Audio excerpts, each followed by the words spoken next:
눈보라가 몰아치는 무당산 설원. 강진이라는 이름의 청년 도사가 복마동 앞에 서 있습니다.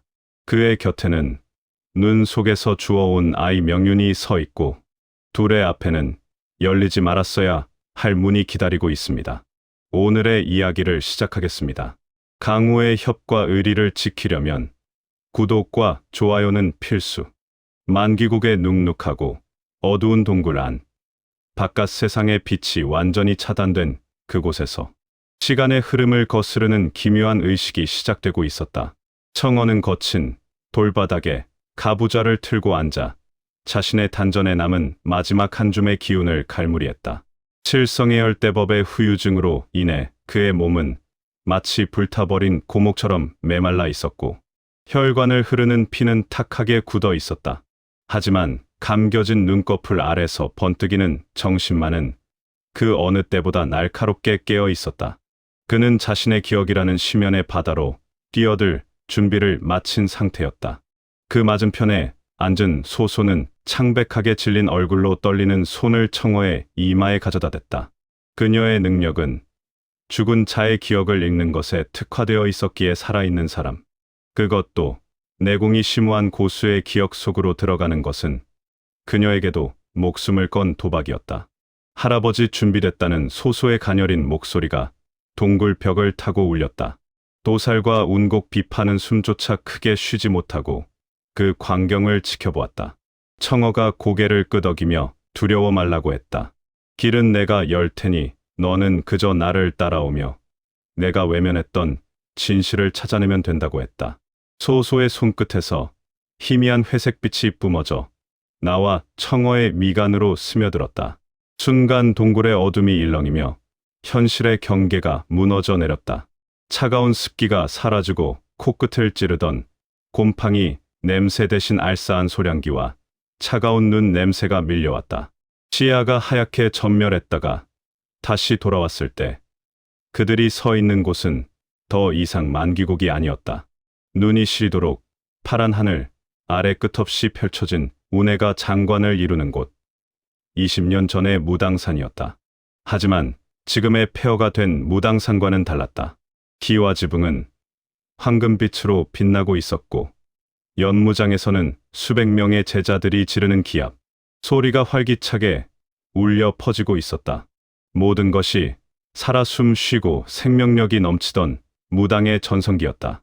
그리고 그 풍경의 한가운데 한 사내가 서 있었다. 백발이 성성하고 주름진 지금의 청어가 아니었다. 칠흑같이 검은 머리카락을 상투 틀어 올리고 잡티 하나 없는 매끄러운 피부에 서리빨 같은 눈빛을 가진 청년.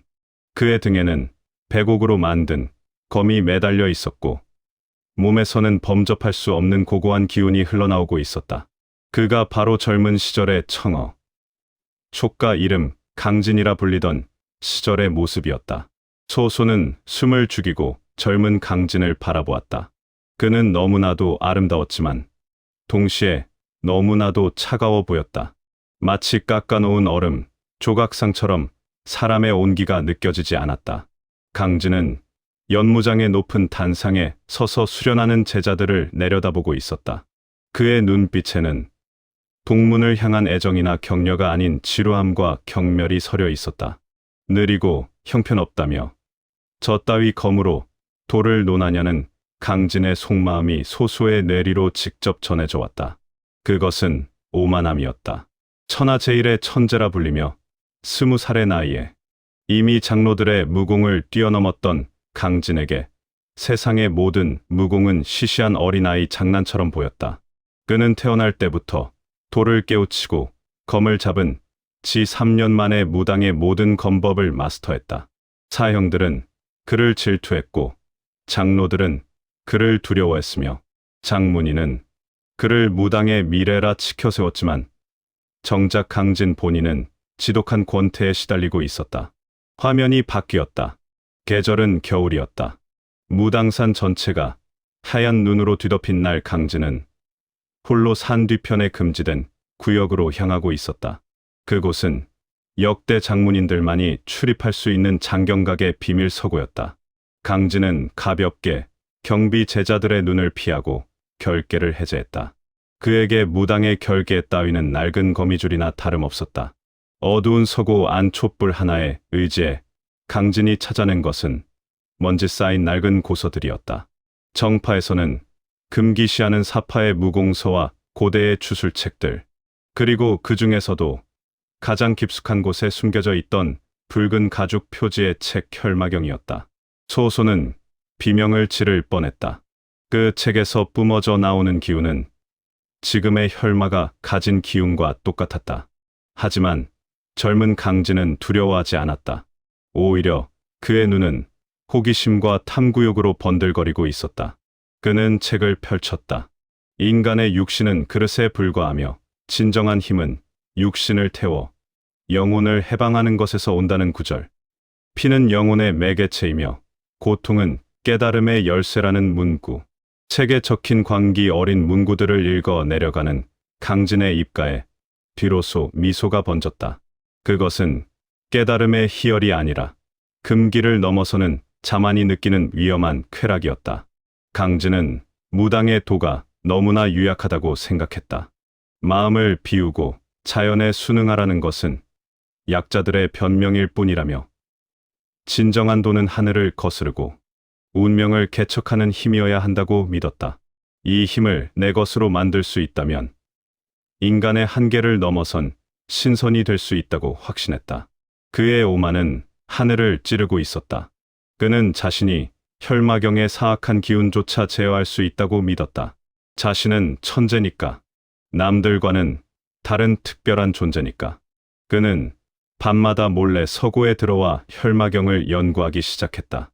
이론을 정립하고 수식을 풀며 사악한 주술을 도가의 이치로 재해석하려 했다. 그것이 파멸의 씨앗이 될 줄은 꿈에도 모른 채 다시 장면이 바뀌었다. 이번에는 대련장이었다. 강진의 맞은편에는 당시 무당의 제일 고수이자 차기 장문인 후보였던 대사형이 서 있었다. 대사형은 진지한 표정으로 검을 겨누고 있었지만 강진은 검조차 뽑지 않고 뒷짐을 지고 있었다. 건방지다며 사형 앞에서 검도 뽑지 않느냐는 대사형의 호통에 강진은 하품을 하며 대답했다. 사형의 검은 볼 것이 없다고. 뻔한 궤적과 뻔한 기운에 굳이 자신의 검을 더럽힐 필요가 있겠냐고 도발했다. 분노한 대사형이 맹렬하게 달려들었다. 무당의 절기인 양이검법이 펼쳐졌지만 강진은 나비처럼 가볍게 움직이며 모든 공격을 피해냈다. 그리고 단 한 번의 손짓, 강진의 손가락이 대사형의 혈도를 짚자 대사형은 힘없이 쓰러졌다. 승부는 순식간에 끝났다. 주변에서 구경하던 제자들은 경악했고 장로들은 혀를 찼다. 강진은 쓰러진 사형을 내려다보지도 않고 돌아섰다. 그의 등 뒤로 괴물이라며 티도 눈물도 없는 놈이라는 수군거림이 들려왔다. 강진은 씁쓸하게 웃었다. 이해받지 못하는 천재의 고독. 그는 그것을 즐긴다고 생각했지만 사실은 지독하게 외로워하고 있었다. 아무도 자신의 눈높이에 맞춰주지 못한다는 사실이 그를 더욱더 금지된 힘에 집착하게 만들었다. 그는 점점 더 깊은 어둠 속으로 빠져들었다. 낮에는 완벽한 모범생을 연기했지만 밤에는 혈마경의 주술을 실험하며 금단의 영역을 탐했다. 어느 눈 내리는 밤 강진은 자신의 거처에서 홀로 술잔을 기울이고 있었다. 그때는 그가 아직 술에 빠져 살기 전이었지만 그날따라 공허함을 견딜 수 없어 독한 곡주를 마시고 있었다. 취기가 오르자 세상이 비틀려 보였다. 그는 창문을 열고 쏟아지는 눈발을 바라보았다. 세상은 넓다는데 어찌 내 마음 둘 곳은 이리도 좁은가 하며 도가 무엇이고 무궁이 무엇이냐고, 결국은 다 썩어 문드러질 육신들의 춤사위일 뿐인 것을 한탄했다. 그의 허무주의는 극에 달해 있었다. 그때였다. 멀리 산문 쪽에서 작은 소란이 일었다. 누군가가 아이를 업고 산문을 두드리고 있었다. 강진은 귀찮았지만 호기심에 이끌려 그곳으로 향했다. 눈보라치는 산문 앞에는 넉마를 걸친 거지가 피투성이가 된 아이를 안고 쓰러져 있었다. 거지는 이미 숨이 끊어져 있었고 아이만이 거지의 품 안에서 가쁜 숨을 몰아쉬고 있었다.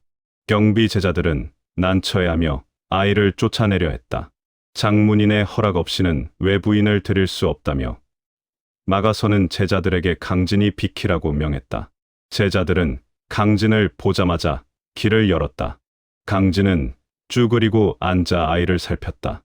5살이나 되었을까? 뼈만 남은 앙상한 몸에 온몸은 동상으로 검게 변해 있었다. 하지만 강진의 시선을 사로잡은 것은 아이의 육체가 아니었다. 아이의 눈이었다. 죽어가면서도 삶을 포기하지 않는, 아니 세상을 향해 맹렬한 증오와 살기를 내뿜고 있는 그 독한 눈빛. 그 눈빛은 강진이 거울 속에서 매일 보았던 자신의 눈빛과 닮아 있었다. 세상을 향한 경멸과 고독, 그리고 채워지지 않는 갈증. 강진은 처음으로 자신과 같은 종류의 인간을 만났음을 직감했다. 그는 묘한 전율을 느꼈다. 이 아이라면 나의 고독을 이해할 수 있을지도 모른다. 이 아이라면 내가 연구한 그 위대하고 위험한 힘을 전수받을 자격이 있을지도 모른다. 강진은 자신의 도포를 벗어 아이를 감쌌다. 그리고 제자들에게 선언했다. 이 아이는 내가 거둔다고. 제자들이 반발했지만 강진은 내 말에 토를 다는 자는 지금 당장 내 검과 대화하게 될 것이라고 으름장을 놓았다. 강진은 아이를 안고 자신의 거처로 돌아왔다.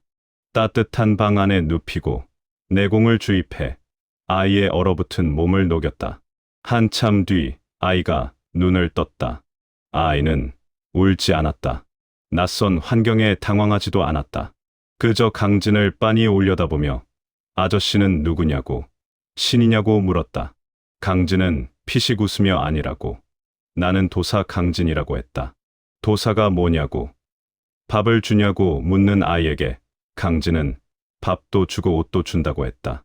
그리고 힘도 줄 수 있다고 했다. 내가 겪은 그 지옥 같은 가난과 고통을 씹어 먹을 수 있는 힘. 아이의 눈이 번쩍였다. 힘이라는 단어에 반응한 것이다. 도사를 하겠다며 힘을 달라고 했다. 강진은 만족스러운 미소를 지었다. 원석을 발견한 세공사의 기쁨이었다. 좋다며 오늘부터 너는 내 제자라고 했다. 이름은 명윤이라 하자고 했다. 밝은 윤이라는 뜻이지만 그 속에는 세상을 뒤집을 어둠을 품으라는 뜻이었다. 기억 속의 강진은 아이의 머리를 쓰다듬으며 웃고 있었다. 하지만 그 모습을 지켜보는 현재의 청원은 피눈물을 흘리며 오열하고 있었다. 안 된다며 멈추라고. 그 아이를 거두지 말고 힘을 가르치지 말라고 소리쳤다. 그것이 파멸의 시작이라고. 청어의 영혼이 기억 속에 자신에게 소리쳤지만 과거는 바뀌지 않았다. 젊은 강진의 오만과 아이의 증오가 만난 그날 밤, 무당의 비극은 이미 잉태되고 있었던 것이다. 소소는 슬픈 눈으로 그 장면을 지켜보았다. 강진의 천재성은 독이 되었고 그의 고독은 악마를 불러들였다. 그는 명윤을 제자로 받아들이면서 자신의 연구 대상이었던 혈마경의 지식들을 조금씩 아이에게 주입하기 시작했다. 처음에는 아이의 허약한 체질을 개선한다는 명분이었지만 점차 자신의 이론을 증명하기 위한 실험으로 변질되어 갔다. 명윤은 스펀지처럼 그 위험한 지식들을 흡수했고 강진은 제자의 성장에 기뻐하며 더욱더 깊은 심연의 지식을 전수했다. 스승은 천재였고 제자는 괴물이었다.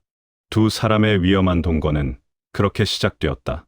눈 내리는 무당산의 밤, 스승과 제자가 맞잡은 손 위로 불길한 붉은 달빛이 비치고 있었다. 그것은 훗날 강호를 피바다로 만들 혈마의 탄생을 알리는 서막이었다. 소소의 손끝에서 흘러나온 회색빛이 청어의 의식을 더욱 깊은 심연으로 끌고 내려갔다. 강진의 시점에서 바라보았던 기억의 파편들이 흩어지고 이번에는 훨씬 더 낮고 어두운 시선이 시야를 채웠다. 그것은 5살배기 아이의 눈높이였다. 세상 모든 것이 거대하고 위압적으로 보이며 자신은 한없이 작고 초라한 존재로 느껴지는 시점. 청원은 직감했다. 이것은 자신의 기억이 아니라 자신이 거두었던 제자 명륜의 잊혀진 과거. 그의 무의식, 가장 밑바닥에 깔려있던 원초적인 트라우마였다.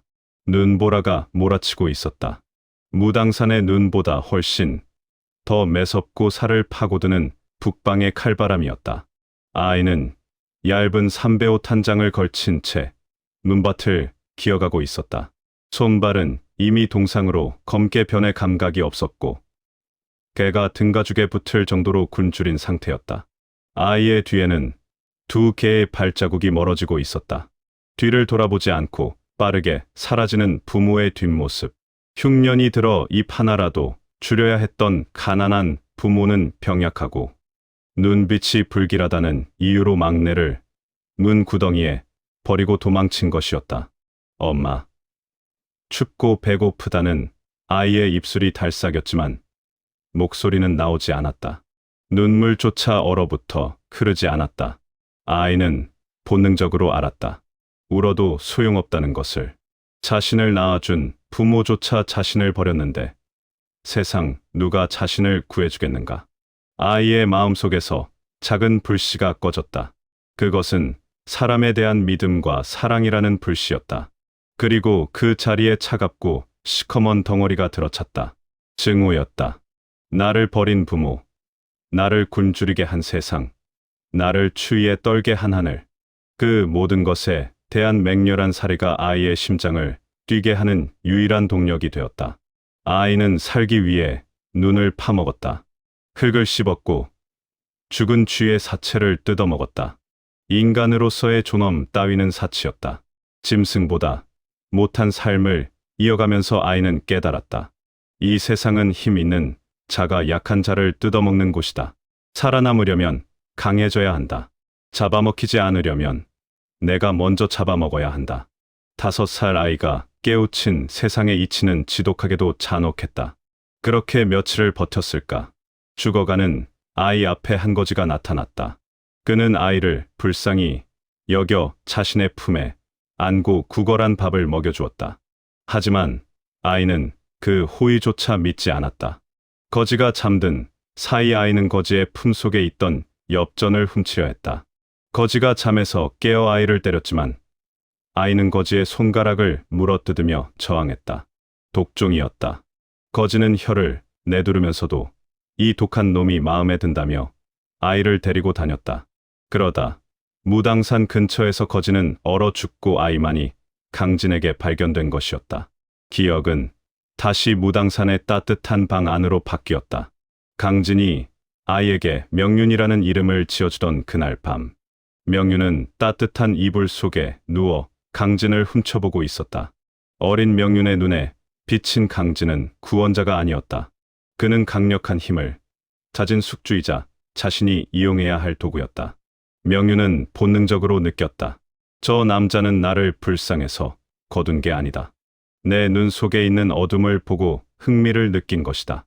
그렇다면 나는 그가 원하는 어둠이 되어주면 된다. 그래야 버림받지 않는다. 명륜의 무당 생활은 철저한 연기였다.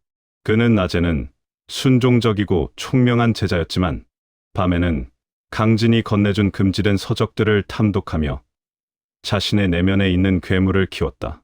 강진은 명륜에게 혈마경의 기초 이론을 가르쳐 주었다. 그것은 기를 단전에 모으는 정파의 신법이 아니라 고통을 통해 혈맥을 뚫고 타인의 생기를 흡수하는 사파의 흡성대법과 유사한 원리였다.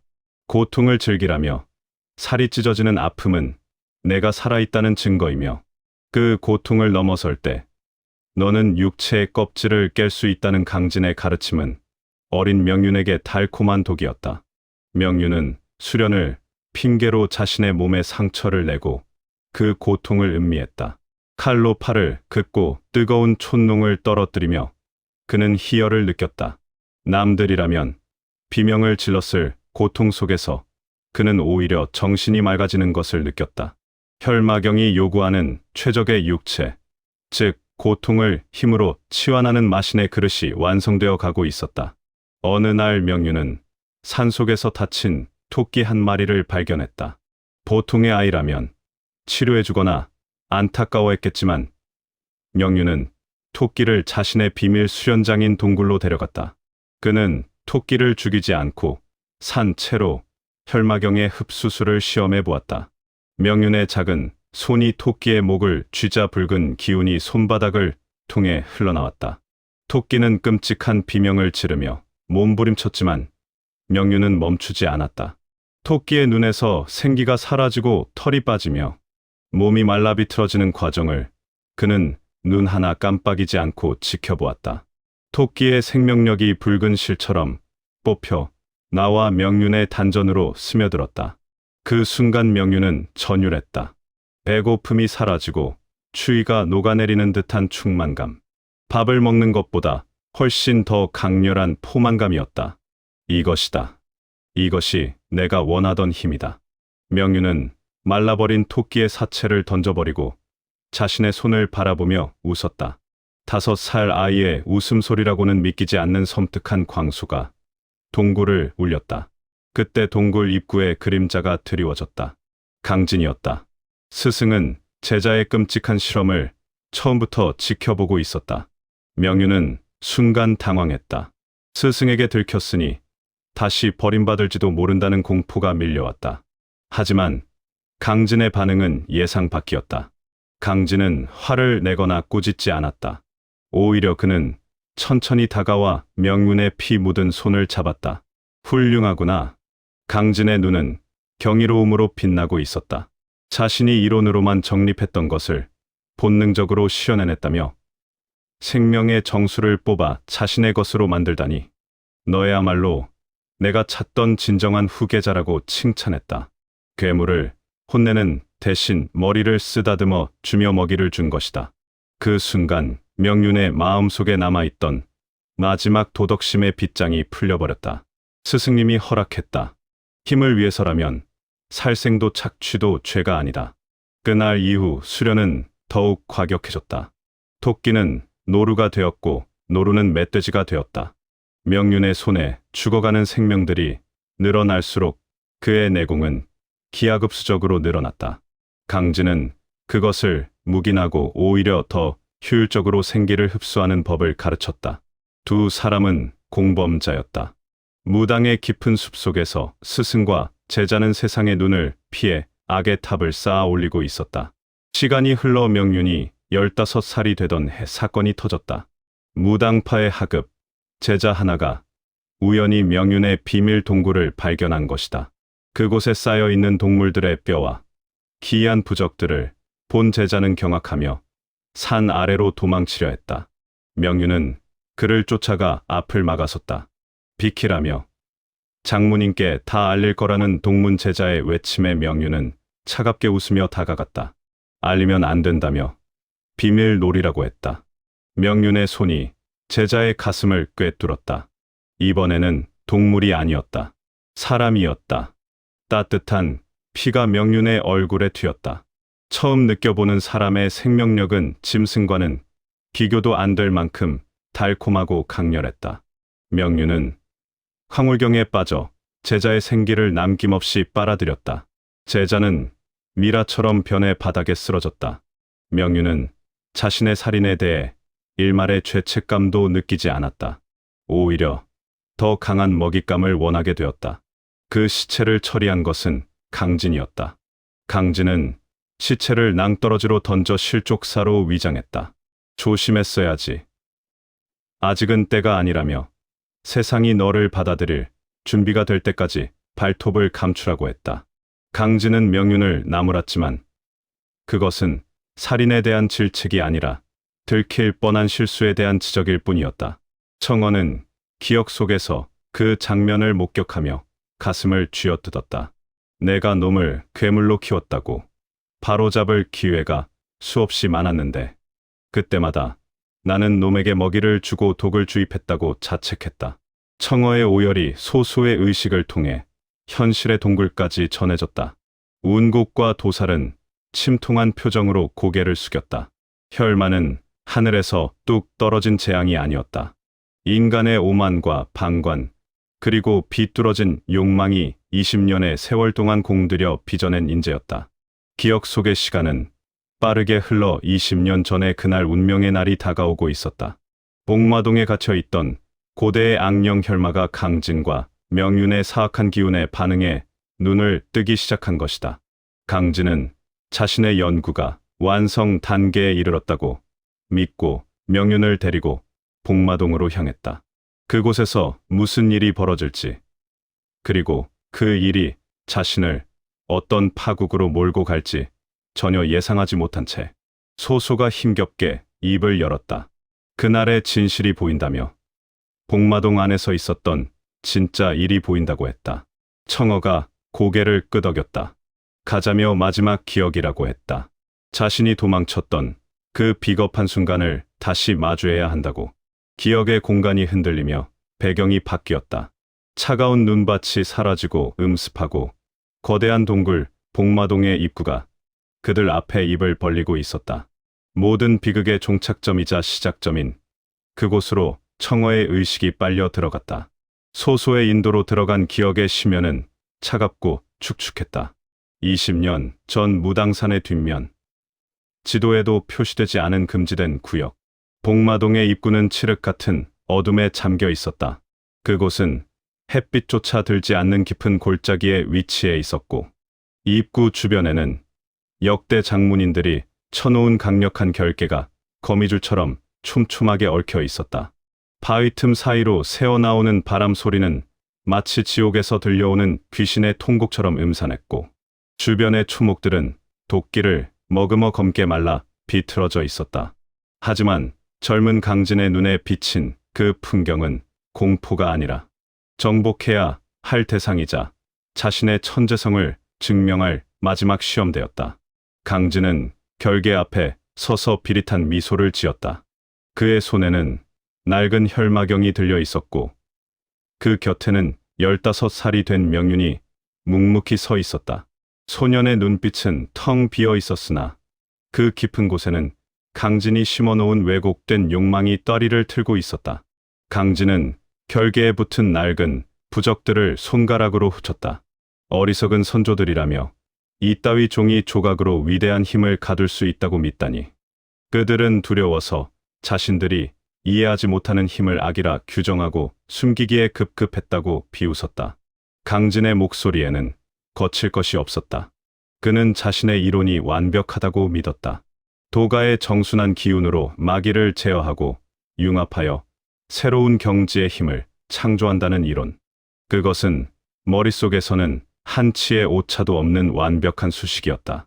강진은 명윤을 돌아보았다. 준비되었느냐며 오늘 우리는 역사를 새로 쓸 것이라고 했다. 무당이 수백 년간 두려워했던 저 문 너머의 존재를 우리가 길들일 것이라고 했다. 명윤은 고개를 끄덕이며 스승님이 말씀하신 그 힘, 아무도 나를 무시하지 못하게, 아무도 나를 버리지 못하게 만드는 그 힘을 정말로 가질 수 있는 거냐고 물었다. 강진은 물론이라며 너는 그릇이 되고 나는 그 그릇을 빚는 장인이 되는 것이라고 확신했다. 강진은 혈마경을 펼치고 주문을 외우기 시작했다. 정파의 주문이 아닌 고대 언어로 된 사악한 주술이었다. 피를 부르고 살을 찢는 파괴의 언어였다. 강진의 손끝에서 붉은 기운이 피어올라 결계의 틈새로 파고들었다. 바위가 갈라지는 소리가 났다. 수백 년간 굳게 닫혀 있던 복마동의 봉인이 비명을 지르며 해체되기 시작했다. 붉은색 스파크가 튀며 부적들이 불타올랐고 입구를 막고 있던 거대한 바위문이 스스로 움직여 길을 열었다. 문이 열리자마자 쏟아져 나온 것은 썩은 피 냄새였다. 수백 년 동안 동굴 안에서 고이고 썩어 만들어진 도끼가 폭풍처럼 몰아쳤다. 보통 사람이라면 그 냄새만으로도 기절하거나 미쳐버렸을 테지만 강진과 명윤은 눈 하나 깜빡이지 않았다. 그들은 이미 수많은 살생과 시험을 통해 그 냄새에 익숙해져 있었다. 강진은 횃불을 높이 들고 동굴 안으로 발을 내디뎠다. 왕을 아련하러 들어가자고 했다. 동굴 내부는 생각보다 넓었다. 천연 종류석 동굴이었지만 바닥은 평평하게 다듬어져 있었고 벽면에는 알 수 없는 붉은 문자들이 새겨져 있었다. 그리고 동굴의 가장 깊은 곳 거대한 제단 위에 검은 구체 하나가 공중에 떠 있었다. 그것은 마치 살아있는 심장처럼 규칙적으로 박동하고 있었다. 봉인된 혈마의 본체이자 응축된 마기의 결정체였다. 강진은 전율했다. 눈앞에 있는 것은 단순한 마물이 아니었다. 순수한 힘, 그 자체였다. 그는 제단 앞으로 다가가 혈마경을 펼쳐놓고 마지막 의식을 준비했다. 명륜에게 단전의 길을 모으고 그동안 흡수했던 모든 생명력을 개방하라고 지시했다. 저 구체와 너의 기운을 연결할 것이라고 했다.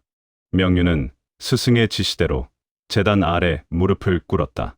그가 눈을 감고 기를 끌어올리자 그의 몸에서 붉은 아지랑이가 피어올랐다. 그동안 죽였던 수많은 동물들과 사람들의 원한이 서린 생명력이었다. 강진은 자신의 내공을 실어 명륜의 기운을 구체 쪽으로 유도했다. 받으라며 이것이 우리가 바치는 곡물이라고. 깨어나서 우리에게 복종하라고 외쳤다. 강진의 외침과 함께 명륜의 기운이 검은 구체에 닿았다. 달 꺼진 쇠의 물을 부은 듯한 소리가 나며 구체가 격렬하게 진동했다. 성공이다. 강진은 확신했다. 자신의 이론대로 마기가 제어되고 있었다. 구체에서 뻗어 나온 붉은 실들이 명륜의 몸과 연결되었다. 이제 저 힘을 조금씩 명륜의 몸으로 옮겨 정제하기만 하면 되었다. 하지만 그때였다. 동굴 안을 울리는 웃음소리가 들렸다. 사람의 목소리가 아니었다. 뇌를 직접 긁는 듯한 소름 끼치는 파동이었다. 강진은 흠칫 놀라 주위를 둘러보며 누구냐고 소리쳤다. 웃음소리는 검은 구체 안에서 들려오고 있었다. 어리석은 놈이라며 내가 나를 길들이고 부리겠냐고 비웃었다. 강진의 표정이 굳어졌다. 책에는 이런 내용은 없었다. 혈마는 의식이 없는 에너지 덩어리여야 했다. 내 놈은 의식이 있냐는 물음에 혈마는 의식이 아니라 나는 태초부터 존재했다고 답했다. 인간들의 탐욕이 나를 불렀고 너희 선조들이 나를 가두었으며 내 놈의 그 오만함이 나를 다시 깨웠다고 했다. 구체의 진동이 걷잡을 수 없이 커졌다. 강진이 제어하던 붉은 실들이 역류하기 시작했다. 강진의 내공이 빨려 들어가기 시작했다. 이건 뭔가 잘못됐으니 멈추라고. 연결을 끊으라고 강진은 다급하게 외쳤지만 이미 늦었다. 구체에서 뿜어져 나온 검은 촉수들이 강진을 쳐내고 명륜을 감쌌다. 강진은 바닥에 나뒹굴며 명륜에게 피하라고, 어서 도망치라고 소리쳤다. 하지만 명륜은 도망치지 않았다. 아니, 도망칠 수 없었다. 촉수에 감긴 명륜의 몸이 공중으로 들어 올려졌다. 아이의 눈이 번쩍 뜨였다. 그 눈은 공포에 질려 있지 않았다. 황홀경에 빠져 있었다. 따뜻하다며. 이 힘이 엄청나고 제 몸 안으로 들어오고 있다고 명륜이 말했다. 혈마의 목소리가 다시 울렸다. 이 아이는 완벽하다고. 내 놈이 아주 잘 키워놓았다고 했다. 텅 빈 마음, 가득 찬 증오, 그리고 고통에 익숙한 육체까지. 나를 담기에 이보다 더 좋은 그릇은 없다며 고맙다. 애송아, 내 덕분에 내가 다시 육신을 얻게 되었다고 했다. 강진은 그제야 깨달았다. 자신이 연구하고 실험했던 모든 과정이 사실은 혈마의 계획 노름이었다는 것을. 혈마경은 마기를 제어하는 비급이 아니라 혈마에게 가장 적합한 숙주를 만들어내기 위한 조리법이었던 것이다. 자신의 천재성이라 믿었던 오만이 결국 괴물에게 가장 맛있는 먹이를 바친 꼴이 되었다. 안 된다며 놔주라고. 그 아이는 내 제자라고 강진은 비명을 지르며 벽사도 목검을 뽑아 들었다. 그는 미친 듯이 제단으로 달려들어 촉수를 배려했다. 하지만 혈마의 기운은 강진의 검격 따위는 가볍게 튕겨냈다. 강진은 다시 벽으로 처박혔다. 뼈가 부러지는 고통이 밀려왔지만 그것보다 더 아픈 것은 눈앞에서 벌어지는 참극이었다. 검은 구체가 쪼개지며 붉은 액체가 쏟아져 나와 명륜을 덮쳤다. 명륜은 비명을 질렀다. 그것은 고통의 비명이자 환희의 절규였다. 아이의 피부가 터지고 그 사이로 검은 비늘이 돋아났다. 뼈가 뒤틀리며 체형이 변했다. 15 소년의 몸이 기괴하게 뒤틀리며 성인의 그것처럼 커졌다. 그리고 마지막으로 명륜의 눈동자가 뒤집히며 핏빛 새로 동공이 드러났다. 혈마가 명륜의 입을 빌려 오랜만이라며 산 사람의 공기, 피 냄새, 그리고 절망의 맛이 느껴진다고 했다. 완전히 변해버린 명륜. 아니, 혈마가 바닥에 착지했다. 그가 발을 디디자 동굴 바닥이 갈라지고 붉은 마기가 폭발하듯 뿜어져 나왔다. 강진은 공포에 질려 뒷걸음질 쳤다. 자신이 만든 괴물이 자신을 내려다보고 있었다. 스승님, 혈마가 명륜의 목소리를 흉내내며 불렀다. 약속하지 않았냐며. 세상을 씹어먹을 힘을 주겠다고 했으니 이제 그 약속을 지켰다고. 제가 신이 되었다고 했다. 혈마가 손을 뻗었다. 보이지 않는 힘이 강진의 목을 조였다. 강진은 허공으로 들어 올려졌다. 숨이 막혀왔다. 눈앞이 흐릿해지는 가운데 제자의 얼굴을 한 악마가 비릿하게 웃고 있었다. 죽이지는 않겠다고. 너는 나를 깨운 은인이니 살아서 지켜보라고 했다. 내가 만든 재앙이 이 세상을 어떻게 지옥으로 만드는지, 그 죄책감이 내 놈에게 주는 나의 포상이라고 했다. 혈마는 손을 놓았다. 강진은 바닥에 쓰러져 기침을 토해냈다. 명륜아, 제발 정신 차리라고 강진이 애원했지만 혈마는 뒤도 돌아보지 않고 동굴 밖으로 걸어 나갔다. 그의 등 뒤로 검은 그림자가 날개처럼 펼쳐졌다. 복마동이 무너져 내리고 있었다. 봉인이 풀린 충격으로 동굴이 붕괴하기 시작한 것이다. 강진은 무너지는 돌무더기 속에 주저앉아 멍하니 출구를 바라보았다. 자신이 무슨 짓을 저지른 것인가. 천재라 자부하던 자신의 손으로 세상의 종말을 불러왔다. 그리고 사랑하던 제자를 영원히 돌아올 수 없는 괴물로 만들어버렸다. 강진의 처절한 절규가 무너지는 동굴 속에 파묻혔다. 그것은 후회라기엔 너무 늦었고 참회라기엔 너무나 끔찍한 비극의 결말이었다. 20년 전 그날 무당산의 눈은 붉게 물들었고 천재도사 강진은 죽었다. 그 자리에는 죄책감이라는 족쇄를 찬 겁쟁이 도망자만이 남겨졌다. 붕괴하는 복마동의 참상은 지옥도 그 자체였다. 수백 년간 동굴을 지탱하던 거대한 안반들이 비명을 지르며 내려앉았고 바닥에서는 검붉은 마기가 용암처럼 분출되어 공간을 집어삼키고 있었다. 그 혼돈의 한복판에서 강진은 피투성이가 된 몸을 이끌고 기어가고 있었다. 그의 시선은 오직 하나, 동굴 밖을 향해 걸어가는 제자 명륜의 뒷모습에 고정되어 있었다. 하지만 그 걸음걸이는 더 이상 인간의 것이 아니었다. 발이 지면에 닿지 않은 채 허공을 미끄러지듯 이동하는 형상. 그리고 등 뒤에서 뿜어져 나오는 검은 아지랑이는 그가 이미 이승의 존재가 아님을 증명하고 있었다. 강진은 으스러진 다리의 고통을 씹어 삼키며 멈추라고, 제발 멈추라고 손을 뻗었다. 그의 목구멍에서 터져 나온 절규는 굉음에 묻혀 흩어졌다. 천재라 불리던 오만함은 산산조각 났고 남은 것은 자신의 손으로 괴물을 풀어놓았다는 끔찍한 죄책감뿐이었다. 강진은 품에서 부러진 벽사도목검을 꺼내 쥐었다. 이대로 놈을 세상 밖으로 내보낸다면 무당사는 물론이고 강호 전체가 피바다가 될 것이 자명했다. 스승으로서, 아니, 이 사태를 초래한 장본인으로서 결자해지어야만 했다. 강진이 마지막 남은 내공을 태워 몸을 날렸다. 그의 검 끝이 놈의 등 뒤를 노리고 쇄도했다. 찰나의 순간, 명륜의 몸을 차지한 혈마가 고개도 돌리지 않고 손가락을 튕겼다. 보이지 않는 장벽에 부딪힌 강진은 낙엽처럼 튕겨나가 바위에 처박혔다. 압도적인 힘의 차이였다. 인간이 개미를 밟아 죽일 때 아무런 감정을 느끼지 않는 것처럼 혈마에게 강진의 공격은 귀찮은 날파리의 날갯짓에 불과했다. 혈마는 천천히 몸을 돌려 강진을 내려다보았다.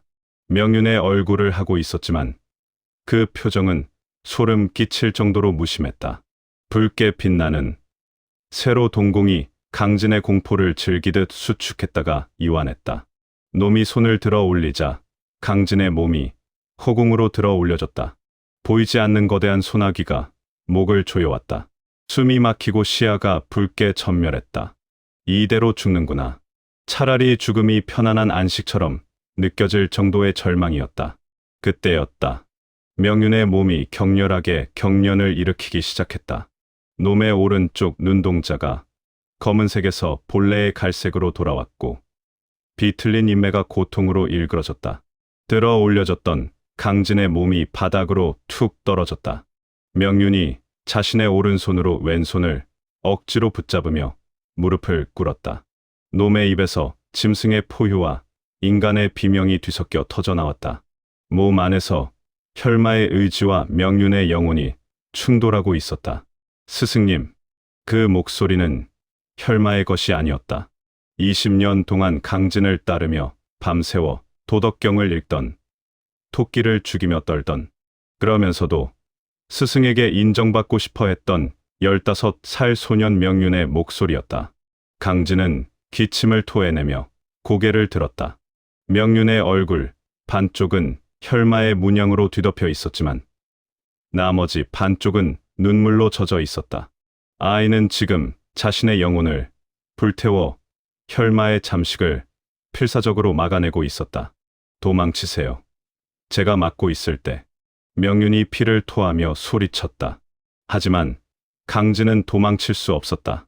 어떻게 제자를 두고 도망친단 말인가. 강진은 비틀거리며 명윤에게 다가갔다. 아니다. 내가 널 구하겠다. 원래대로 돌려놓겠다며 강진이 손을 뻗어 명윤의 어깨를 잡으려 했다. 오지 마세요. 명윤의 일갈에 강진이 멈칫했다. 명윤은 고통에 찬 눈으로 스승을 올려다보았다. 그의 눈빛은 이미 자신의 운명을 예감한 듯 처연했다. 늦었다며 제 몸은 이미 놈에게 먹혔다고. 놈이 제 기억을, 제 감정을 다 씹어먹고 있어 더 이상 버틸 수 없다고 했다. 명윤의 몸에서 다시 검은 기운이 폭주하려 했다. 혈마가 반격을 시작한 것이다. 명윤은 자신의 가슴을 손톱으로 쥐어뜯으며 의식을 붙잡았다. 피가 낭자한 가슴 위로 붉은 마귀가 꿈틀거렸다. 명윤은 품에서 작은 단검을 꺼내 강진의 발치에 던졌다. 그것은 강진이 명윤을 처음 제자로 받아들이던 날 선물했던 고신용 단검이었다. 죽여주세요. 명윤의 입에서 나온 말은 잔인할 정도로 명확했다. 지금이 아니면 자신은 완전히 사라지며 제 손으로 스승님을, 세상을 죽이게 하지 말아달라고. 제발 스승님 손으로 저를 베어달라고 했다. 강진의 손이 덜덜 떨렸다. 제자를 죽이라니. 자신의 오만과 욕심 때문에 괴물이 된 아이를 이제는 내 손으로 죽여서 마무리하라니. 그것은 죽음보다 더 가혹한 형벌이었다. 강진은 단검을 집어들었지만 도저히 명윤의 심장을 찌를 수가 없었다. 눈앞의 아이는 그 눈보라 치던 날 자신의 옷자락을 잡고 살려달라던 그 작은 생명이었다. 자신이 밥을 먹이고 그를 가르치고 무공을 전수한 자식과도 같은 존재였다. 못한다며, 나는 못한다고 강진이 오열하며 뒷걸음질 쳤다. 천재 도사라 불리던 강진의 이성은 붕괴되었다. 그는 그저 겁에 질린 나약한 인간일 뿐이었다. 명윤은 그런 스승을 보며 슬프게 미소 지었다. 그것은 원망이 아닌 스승의 나약함까지도 이해한다는 작별의 미소였다. 고마웠다며 춥고 배고팠던 저를 거두어 주셔서 감사하다고 했다. 명윤의 눈에서 마지막 눈물방울이 떨어졌다.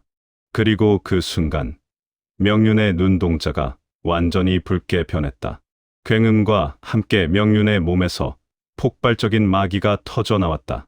아이의 의식은 심연 속으로 가라앉고 혈마가 완전히 주도권을 잡았다. 기회는 사라졌다. 강진의 망설임이 돌이킬 수 없는 재앙을 확정지었다. 완전히 깨어난 혈마는 흉측하게 변한 얼굴로 강진을 내려다보았다. 어리석은 놈. 마지막 자비조차 베풀지 못하는구나. 그 나약함이 너의 죄라고 했다. 혈마의 손이 강진을 쳐냈다.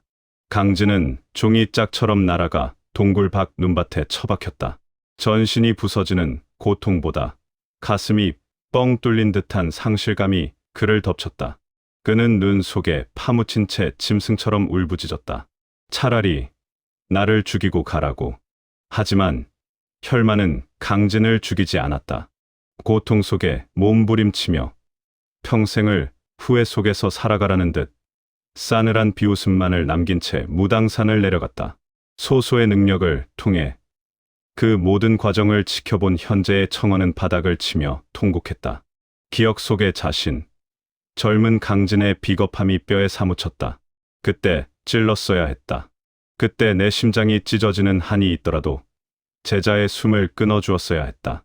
그랬다면 명륜은 인간으로서 존엄하게 눈을 감았을 것이고 세상은 지옥이 되지 않았을 것이다. 나는 제자를 살린 것이 아니라 제자를 영원히 고통받는 악귀의 감옥에 가두어 버린 것이다.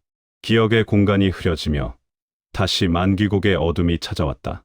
현실로 돌아온 청원은 탈진하여 쓰러졌다. 그의 뺨은 뜨거운 눈물로 젖어 있었다. 운곡과 도살은 아무 말도 할 수 없었다. 그들이 알던 제자 도사 청어의 가슴 속에 이토록 처참한 지옥이 숨겨져 있을 줄은 상상도 못했기 때문이었다. 소소가 비틀거리며 청어를 안았다. 할아버지, 봤다며 명륜님의 마지막 마음을 보았다고 했다. 그는 할아버지를 원망하지 않았고 그저 멈추고 싶어 했다고 했다. 청어는 떨리는 손으로 소소의 머리를 쓰다듬었다. 그래, 놈은 착한 아이였다고. 나 같은 못난 스승을 만나지 않았더라면 평범하게 살았을 아이였다고 했다. 청어의 눈빛이 달라졌다. 과거의 회상은 끝났다. 이제는 20년 전 하지 못했던 일을 마무리해야 할 시간이었다. 그는 비틀거리며 일어섰다. 명륜아, 내 제자야. 너무 늦어서 미안하다. 이제야 너의 부탁을 들어주러 가마. 이번에는 망설이지 않겠다. 내 손으로 너를 베어 그 지옥 같은 육신에서 해방시켜 주마. 청어의 결심은 단단한 바위처럼 굳어졌다. 그는 더 이상 도망자도 파괴승도 아니었다. 업보를 짊어진 처형인으로서 마지막 칼춤을 출 준비를 마친 것이었다. 만기국의 새벽이 밝아오고 있었다. 하지만 그 빛은 희망의 서광이 아닌 피로 물든 결전의 신호탄이었다. 청어는 부러진 벽사도 목검을 꽉 쥐었다. 검은 부러졌어도 그날은 여전히 제자의 심장을 겨누고 있었다. 20년 전 그날, 무당산의 뒷면, 복마동이 있던 계곡은 영원히 지워지지 않을 거대한 흉터처럼 남겨뒀다. 혈마가 명륜의 육신을 쓰고 산을 내려간 직후, 뒤늦게 달려온 무당의 장로들과 제자들이 목격한 것은 철저하게 파괴된 금지 구역의 잔해와 그 눈밭 위에 덩그러니 남겨진 강진뿐이었다. 천재라 칭송받던 도사의 고고함은 온데간데 없었다. 찢어진 도포 자락은 피와 흙으로 얼룩져 있었고 초점을 잃은 눈동자는 허공의 한 점을 응시하며 끊임없이 떨리고 있었다. 장로들은 경악하며 그에게 무슨 일이 있었느냐고 다그쳤지만 강진의 입은 굳게 닫혀 열리지 않았다. 그가 내뱉을 수 있는 말이라곤 자신의 오만이 불러온 재앙에 대한 참회뿐이었으나 그 어떤 언어로도 눈앞의 비극을 설명할 수는 없었다. 그는 변명하지 않았다. 그저 죄인처럼 고개를 숙인 채 쏟아지는 비난과 멸시를 온몸으로 받아낼 뿐이었다. 무당파는 발칵 뒤집혔다. 복마동의 결계가 깨지고 정체를 알 수 없는 마귀가 유출되었다는 사실은 문파의 존립을 이어파는 대사건이었다. 모든 책임은 금기를 어기고 결계를 손댄 강진에게 돌아갔다.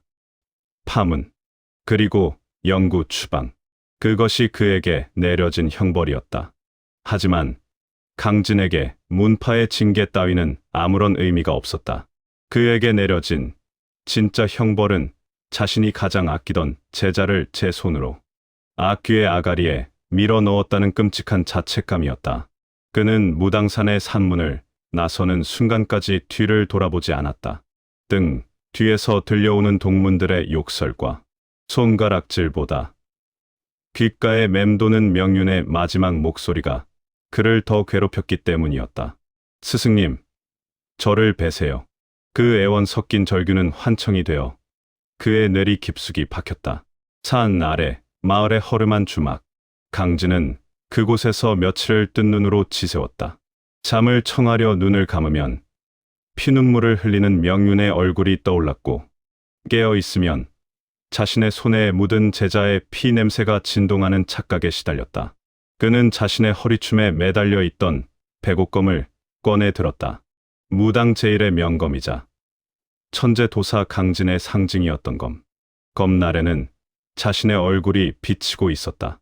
오만과 독선으로 가득 찬 실패한 스승의 얼굴이었다. 이 검이 있었기에 나는 자만했고, 이 검을 믿었기에 제자를 사지로 몰아넣었다. 검은 더 이상 지켜야 할 도가 아니라 버려야 할 흉기였다. 강진은 떨리는 손으로 검을 바위 위에 올려놓았다. 그리고 옆에 있던 돌덩이를 들어 내리쳤다. 맑고 청아한 파여름과 함께 천하 명검이 두 동강 났다. 잘려나간 검신과 함께 강진이라 불리던 도사의 긍지도 미래도 산산조각 났다. 그는 부러진 검 조각을 미련 없이 계곡물에 던져버렸다. 검이 사라진 빈 손은 허전했지만 곧 그 자리를 다른 것이 채웠다. 싸구려 탁주가 담긴 호리병이었다. 맨정신으로는 도저히 버틸 수 없어 마시기 시작한 술은 식도를 타고 내려가 타들어가는 오장육부를 잠시나마 식혀주었다. 쉬기가 오르면 명륜의 환청이 흐릿해졌고, 세상이 비틀거릴 때 비로소 그도 숨을 쉴 수 있었다. 그날 이후 강진은 죽었다. 대신 술에 절어 사는 파괴승 청어가 태어났다. 맑게 비운다는 뜻의 법명은 역설적이게도 아무것도 비우지 못한 채 과거의 망령을 가득 채우고 다니는 그 자신에 대한 조소였다. 그는 20년 동안 강호를 떠돌았다. 명륜이, 아니, 혈마가 남긴 흔적을 쫓으면서도 정작 그와 마주치는 것을 두려워하며 도망쳤다. 밤마다 술독에 빠져 인사불성이 되는 것은 겁쟁이가 선택한 유일한 도피처였다. 그러나 도망치고 또 도망쳐도 결국 운명의 수레바퀴는 그를 다시 이곳 비극의 시작점인 무당산으로 불러들였다. 그리고 이제야 그는 깨달았다. 지난 20년의 방황은 도망이 아니라 이 마지막 순간을 위해 칼을 가는 시간이었음을. 비록 손에 든 검은 부러지고 육신은 늙고 병들었지만 그의 영혼에 새겨진 죄책감이라는 칼날은 그 어느 때보다 날카롭게 벼려져 있었다. 긴 회상에서 깨어난 현실의 청어가 깊은 숨을 토해냈다. 만귀곡 동굴의 어둠 속에서 눈을 뜬 그의 얼굴은 땀과 눈물로 뒤범벅이 되어 있었다. 소수는 탈진한 듯 청어의 품에 쓰러졌고, 도살과 운곡은 침을 삼키며 노인의 입이 열리기만을 기다렸다. 청어의 눈빛은 이전과는 달랐다. 슬픔과 회한으로 얼룩져 있던 눈동자가 차갑게 가라앉아 있었다. 그것은 더 이상 방황하지 않겠다는 단호한 결의였다. 그는 떨리는 손으로 자신의 옷깃을 여미고 바닥에 놓인 부러진 벽사도목검을 집어들었다. 반쪽짜리 검. 그것은 20년 전 자신이 꺾어버린 백옥검의 파편이자 미완성으로 남겨진 자신의 업보였다. 찾았다며 청어에 갈라진 목소리가 동굴을 울렸다. 놈의 약점을, 아니 명륜이가 남겨둔 마지막 희망을 확인했다고 했다. 운곡이 그것이 무엇이냐고 묻자 청어는 고개를 끄덕였다. 혈마는 완벽하지 않다며. 놈은 명륜의 육신을 차지했지만 명륜의 영혼까지 완전히 소멸시키지는 못했다고 했다. 기억 속에서 보았는데 혈마가 명륜을 잠식하던 그 마지막 순간, 명륜은 스스로 자신의 영혼 한 조각을 떼어내어 육신의 가장 깊은 곳, 혈마조차 건드리지 못하는 심연 속에 숨겨두었다고 했다. 그것은 인간으로서의 의지였다. 청어의 설명은 이어졌다. 명륜은 스승에게 죽여달라고 애원하면서 동시에 최후의 수단을 마련해 두었던 것이다. 만약 스승이 실패할 경우를 대비해 훗날 누군가가 혈마를 막을 수 있도록 자신의 내면에 작은 균열을 만들어둔 것이었다. 그 균열은 평소에는 혈마의 압도적인 마기에 눌려 보이지 않지만 특정한 조건이 충족되면 혈마의 통제력을 일시적으로 마비시킬 수 있는 치명적인 약점이 된다. 조건이 무엇이냐고 비파가 물었다. 청어는 품에서 작은 물건 하나를 꺼냈다. 그것은 소수가 기억 속에서 보았던 강진이 어린 명륜에게 선물했던 호신용 단검이었다.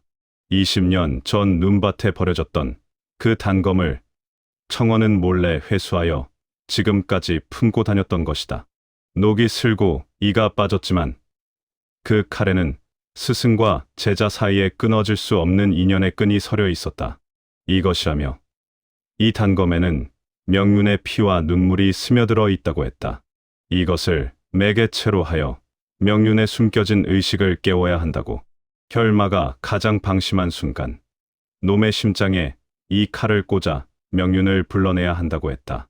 그러면 아주 잠깐, 찰나의 순간이겠지만 혈마의 움직임이 멈출 것이고 그때가 놈을 멸할 유일한 기회라고 했다. 하지만 그것은 자살행위나 다름없었다. 혈마의 접근을 허용한다는 것은 죽음을 의미했다. 게다가 그 찰나의 순간에 혈마의 본체를 타격할 수 있는 강력한 한 방이 필요했다. 현재의 전력으로는 불가능해 보이는 도박이었다. 도살이 쓴 웃음을 지으며 결국 놈의 코앞까지 가서 칼침을 놓으라는 거네.